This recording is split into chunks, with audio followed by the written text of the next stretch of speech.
Hello and welcome to Introduction to Python. My name is Jim Hutchinson and I'm going to talk you through these 20 lines of code. Why? Well, because it's going to give us the concepts that we're going to learn throughout this entire course. The ability to create an application that works using some basic concepts that every programming language, not only Python, uses. Well, let's take a look. I've got some comments and I've got some code. The comments are in green. And we're going to be able to reread these and use these as long as you want. They're going to be part of this application. By the way, comments are useful and you'll use them throughout your programming career to write little notes to yourself. And they're not processed, so Python can read them, but it ignores them and it doesn't evaluate them or try to run them in any way. So let's talk about this from random int import value, the very first line. Well, this imports functionality to generate a random number. Well, what do we mean by that? Well, there's times when we want to add additional functionality to our application, and Python's standard library doesn't include this functionality. So we go in and we import it and we add it to our application and it can now do it. So it makes our life a little bit more simpler. Line 2, secret equals randint 1 to 10. What this does is it creates a variable called secret and the application will give it a value of a random integer between 1 and 10. So for example, it might give it 8 or 7, but it's going to determine what that random integer is. Then we come to the print command.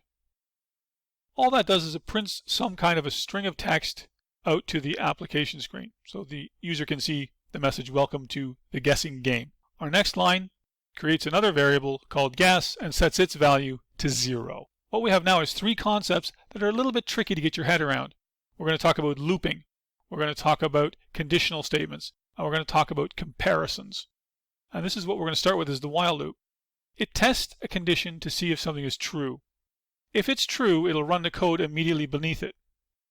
And this is why this code, by the way, is indented, because it's grouping it together. That's how Python groups code together. It indents them. We'll go through that a little bit later in the videos as well. But in our case, it's going to test the condition to see if our two variables, secret and guess, are not equal to each other. That's what the exclamation mark equal sign means. They're not equal to. Let's say, for example, the application set secret to 8 and our user guesses 5. We're going to compare. Guess is a value of 5. Secret has a value of 8. They are not equal to, so it's true. It'll run this code. It'll run, again, ask for a number, and it'll keep looking for a number. It will then create a number called G, and it will then make sure it's an integer. That's what casting what that int means. And it'll pass that value into guess, and it'll compare guess and secret again, and it'll keep testing until that becomes true. If they are equal to each other, then it will print this line, and it will break out of the application and print you win. This is the idea of conditionals. It'll test to see if something's true as well. If they're not equal to, it's going to give you a little bit of a hint. It's going to say, okay, if they're not equal to, but guess is greater than secret, we'll print the value too high. Or if guess is lower than secret, we'll print the value too low, to give a little bit of a hint so as people can try to guess the number quicker and easier. That's all in this application. Is it's going to take two variables, one's a random number, and one's what a user applies to. It's going to test to see if they're equal to, or in this case, not equal to each other. If they're not equal to each other, it's going to keep asking for a number. Eventually, if it's not equal to each other, it's going to keep asking for a number. It's going to test them and see if they're too high or too low. When you match them, it'll break out and print game over. Let's give this a little test to see how it works. I'm selecting run Python file in terminal. So it's asking for a number, let's say 5. There's the welcome to the guessing game, guess a number. I'm setting the variables. Oh, it says it's too low. So we know they haven't matched each other and my number is too low. Let's try 8, too high.